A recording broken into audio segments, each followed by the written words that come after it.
today, and that is to hopefully instill a little bit of enthusiasm among you for the remarkable marine avifauna found in the eastern Gulf of Mexico off West Florida. First of all, I will say that it's still a mystery as to what we actually have in the way of pelagic birds in the Gulf of Mexico. There's a long and somewhat sad history, lack of attention given to marine birds, despite the fact that we have almost 4,000 or so energy production platforms in the Gulf. But what I'm going to do is give you about 4 distinct reasons why the eastern Gulf of Mexico is so important to the life history of marine birds. And I'll give you a brief couple of slides about a new program that is now underway to look in, try to fill some of the gaps and resolve some of the mysteries. And then I'll wrap that up with a summary of why the conservation in the eastern Gulf is so important. Okay. The first thing, do I point it here or? Oh, it's always good to point in the right direction. The first thing to say about the marine bird life is that many species are not something you're going to see from shore. There are both resident and long-distance migrant seabirds in the Gulf. The resident ones are the ones you're more likely to see, say, along the West Florida coastline somewhere, something like royal tern or the magnificent frigate bird or perhaps some of the more widespread species.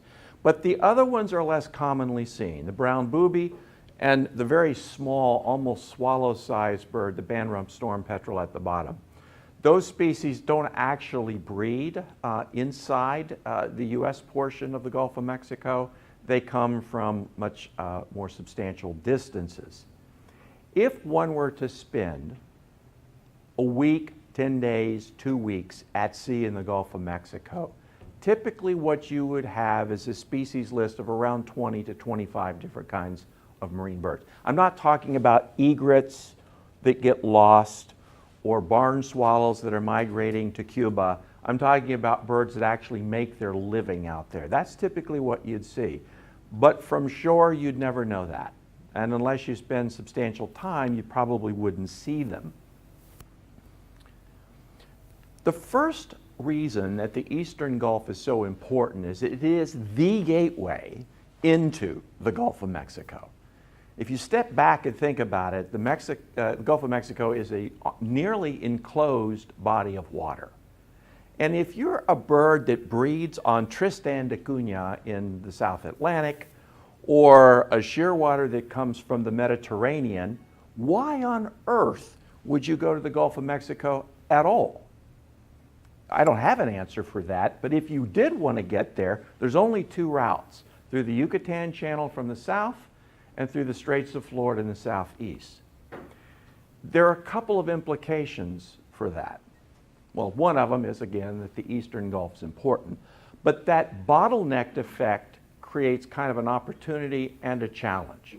The opportunity is it is a great place to monitor.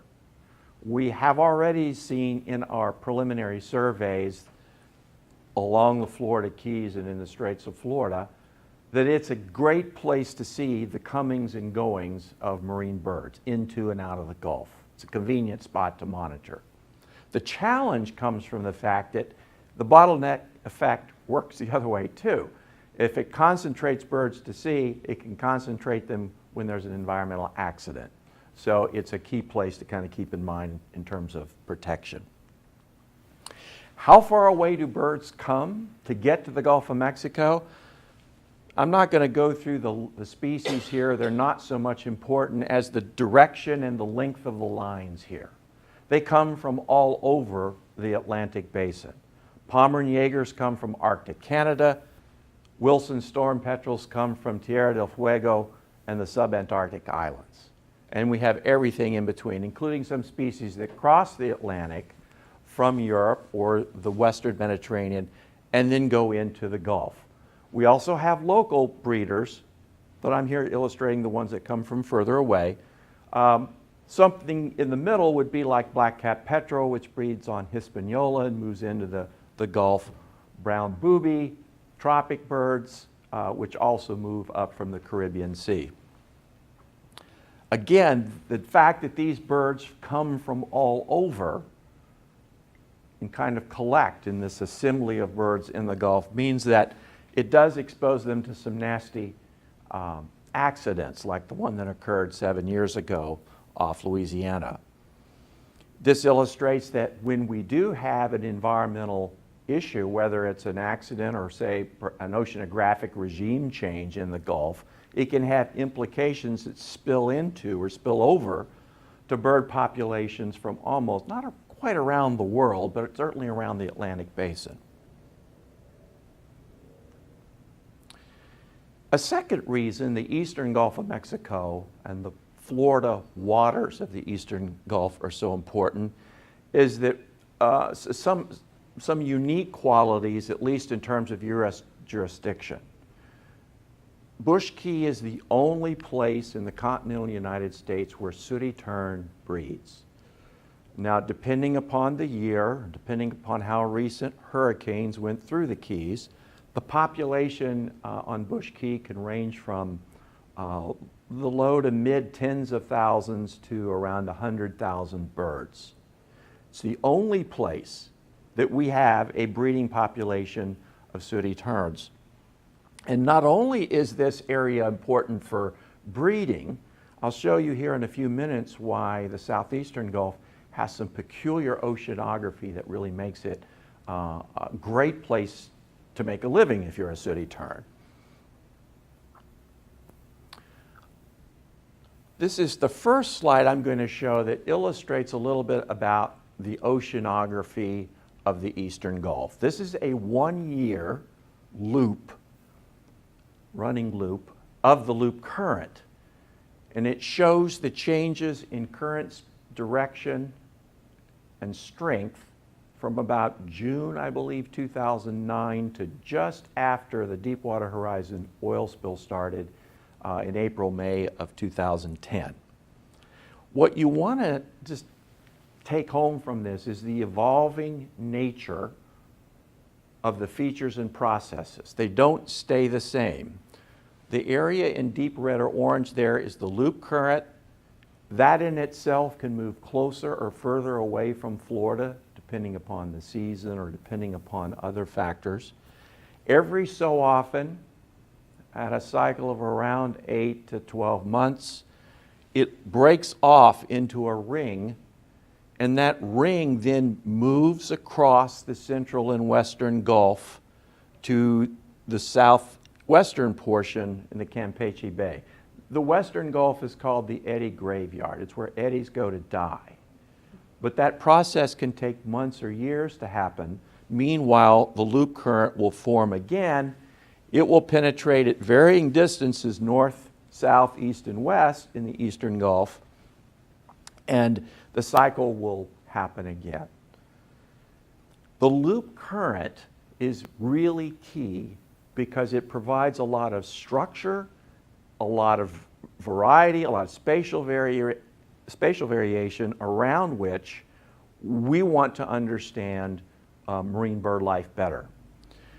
This is a more dynamic view of what the loop current does and what the eastern Gulf looks like. Now I want to take you to a couple of static views that would just look at snapshots from particular days.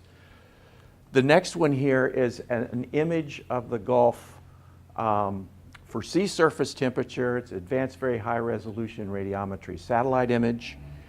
And I hope you can see it. It's more visible on my laptop, I think, maybe than on this image.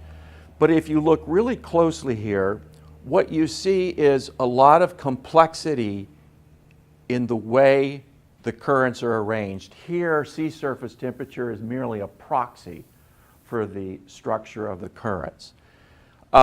Here, at the Mississippi River mouth, you see a really intense or deep blue. That's the coldest water in this image. This comes from March 1994, so you would expect a lot of cold, late winter, early spring water coming down from the Mississippi. You can also see that the water off the Panhandle and Florida Bend area is relatively cool, down around 12 to 15 degrees centigrade. Why is it cool? Well, because continental air masses move across, cold fronts move across, they mix and cool down the shallow shelf water, which is easier to mix than deeper water. So this is relatively cool. But what's really striking to me in this image anyway is that if you look along the boundary of these eddies, here's the loop current. There's a really nice frontal eddy forming there. There's another one. There's several along here. But even there are eddies within eddies and plumes within eddies within eddies. So there's a lot of structure that the loop current creates here. And what we have noticed in our shipboard surveys, which I'll mention in a moment, is that this is a real hot spot for small tuna. And small tuna create a nice feeding conditions for birds. Another way to look at it would be, instead of taking sea surface temperature, we're now looking at ocean color or ocean turbidity. The image I showed you was from a couple of decades back, but this one is just from this summer. It was taken in mid-August. And I don't know the reason for it, but what we can see here is more productive water, that is more phytoplankton-rich water, being entrained, I think, from the shelf along the edges of the loop current here. Now maybe somebody in this room knows why there would be this much plankton in August. Normally that's not something that I would have expected. But here you can also see a lot of the complex structure, not only offshore, but if you look at some images, you can see this complexity near shore. You could see some places where oceanic water comes almost up to the Florida coast, and other places where it goes quite, the coastal or more phytoplankton-rich water goes very far offshore. But this complexity is something that we tend to see more of in the Eastern Gulf than the Western Gulf. Not all the time, but most of the time. The Eastern Gulf contains conditions that seem to attract a couple of birds that are endangered on the ESA threatened or endangered list. In the case of roseate tern, black tern is petitioned for listing. Both of these seem to occur only or mostly in the Eastern Gulf. Another reason why the Eastern Gulf is so important is, so far, it has substantially less of an energy development and industrial footprint. This is a map of the leases across the U.S. portion of the Gulf. You can see there are very few active leases in the eastern planning area. In addition, there are almost no active wells in the Eastern Gulf. They're all in the Central and Western Gulf. However, there are pending lease sales next to the Eastern Gulf within Cuban waters. In order to try to fill some of the gaps, the Bureau of Ocean Energy Management has started a new program to gather more information about marine birds, marine mammals, and sea turtles. And some of the impetus for that is the big gaps that occur for at least marine birds. This slide just illustrates some of the impetus behind the program, but you can see here that one of those was that in pelagic seabirds there was little to no monitoring at all. In general, the program consists of both shipboard and aerial surveys. I'm basically in charge of running the logistical side for the shipboard surveys, which are done in conjunction with the NOAA fleet, Gulf fleet out of Pascagoula. In addition to gathering data from ships and planes, there will be a modeling component, habitat assessment component, and a graduate student training component. So to sum up, why is the Eastern Gulf so important for marine birds within this region? It's the gateway and the bottleneck into the Gulf. The Florida Keys themselves host really important colonies within U.S. jurisdiction. The loop current forges a kind of unique system of oceanography that we think is important to marine birds, even though we don't know completely why. And finally, as of right now, and I think the leases don't get renewed, or the issue does not get renewed until 2022, the Eastern Gulf, the waters off Florida, are the most protected. I'd like to thank the research sponsors and collaborators for the Gulf of Mexico Marine Assessment Program for Protected Species. That's a mouthful. And you, the audience.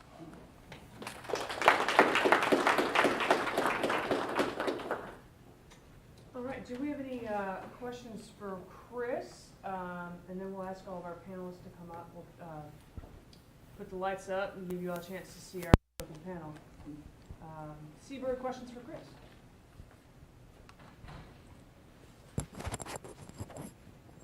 All right, well, we'll do the smooth transition. I'll invite our panelists to come have a seat.